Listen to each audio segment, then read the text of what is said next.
Good evening, I'm Abby Phillip in New York, and tonight, the president says that he is outraged and heartbroken after 7 aid workers were killed while simply doing their jobs in Gaza. He's demanding a full explanation from Israel, and he's also accusing the Netanyahu government of not doing enough to protect civilians. Quote, "This is not a standalone incident," the president is saying tonight. And he's right about that. Here is a number that too few people know. 196. That is the number of aid workers that have been killed since Israel and Hamas went to war in Gaza on October 7th. That toll is a stain on humanity. And on Monday, the shock that an attack left 7 people, heroes, literally blown apart. It was not even the first time that workers with Jose Andres' organization were attacked by Israeli firepower. Tonight, amid resounding outrage, Israel admits it made a mistake.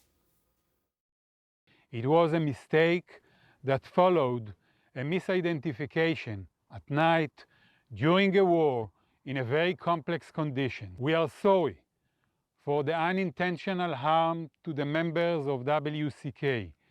We share in the grief of their families as well as the entire World Central Kitchen organization from the bottom of our hearts. Unintentional harm, a mistake. Israel wants the world to see this as simply a fog of war accident. But even that raises all kinds of questions about whether they really know who they are targeting in real time. We'll get into more detail about what we know about what happened in this particular incident in a moment. But simply put, this organization did everything right.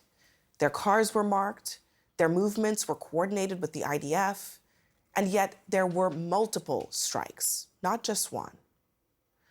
The cost of feeding millions of people whose lives have been torn apart by war should not be paid in blood. And we say it too often here on this show, and it is true yet again tonight. What we are about to show you is extremely graphic. It is disturbing, but it is the reality. Black body bags piled into the back of an ambulance, foreign passports belonging to those men and women, inside of them pictures showing what they looked like before the bombs mangled their bodies beyond recognition. The worst of it, we cannot show you in good conscience. Limbs burst open by shrapnel, the volunteers arrayed in a row, clothes turned black and red from blood. Their faces cold and blank, other faces that don't look like faces at all anymore. We have to emphasize that these are not combatants. They were in Gaza because they wanted to make sure that people didn't starve. But they knew the risks, and yet they also knew that under international law, their work is supposed to be protected. Tonight, crowds shepherding a Palestinian volunteer for the group made a makeshift resting place. You can see that World Central Kitchen emblem draped over the white shroud as lines of mourners there pray in the background. Right now, the Israeli government has promised a thorough and independent review of what went wrong. And as you heard, a top military official says those strikes occurred because of a mistake that followed a misidentification. What that misidentification was, we don't yet know. But it's an account that will likely be met with extreme skepticism at this point. So here is what we know tonight about what happened this week.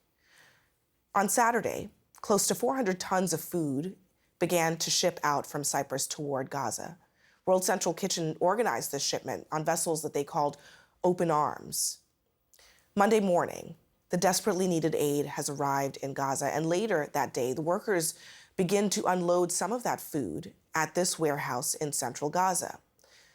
Monday night, World Central Kitchen says its aid workers were traveling down the Al Rashid coastal road in what is a deconflicted zone.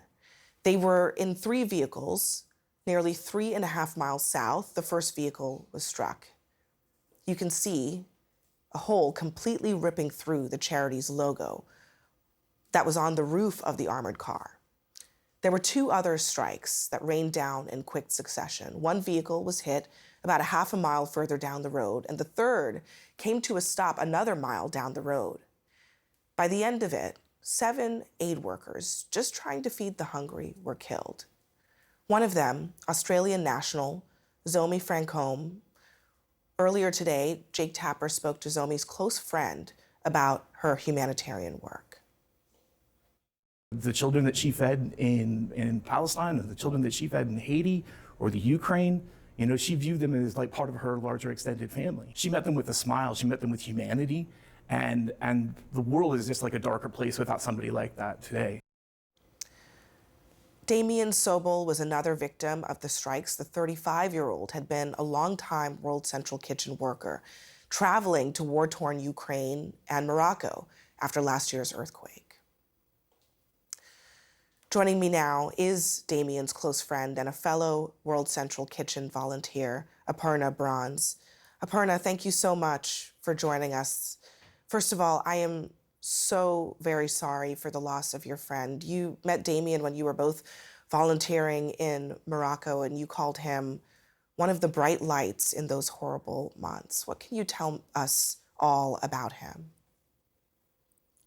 Well, I actually met Damien for the first time when I joined World Central Kitchen in Poland during the Ukraine war. I met him in May of 2022. He was one of those people, he was one of the first people I met, and he was one of those people that just exuded goodness. He was kind, he was smiling, he was joyful, he was helpful, and I would not say there's a single person who he has not touched that volunteered at World Central Kitchen in Poland. I spent a month in May over there, and then I was back again for a month in July. And when you work with someone in such close quarters for so many days in a row, you see a side of them that you don't get to see very often. I left Poland, and Damien and I kept in occasional contact. But then when Morocco had the earthquake and I chose to go there, I was still a little confused about what was needed. And so I contacted a bunch of people. And of course, Damien was the first person to answer. Damien was the first person to tell me where to go, where to get transportation, where to stay, what to expect. And this was at a time when he was really busy trying to wrap his time in Morocco to go to Egypt. But it didn't stop him. I mean, if anybody needed help, and I saw that very much in Poland when he manned the kitchens.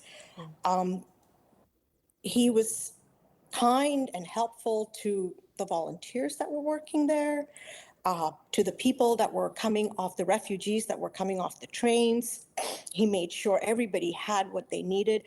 And you never realized how hard he worked behind the scenes because it was all always there.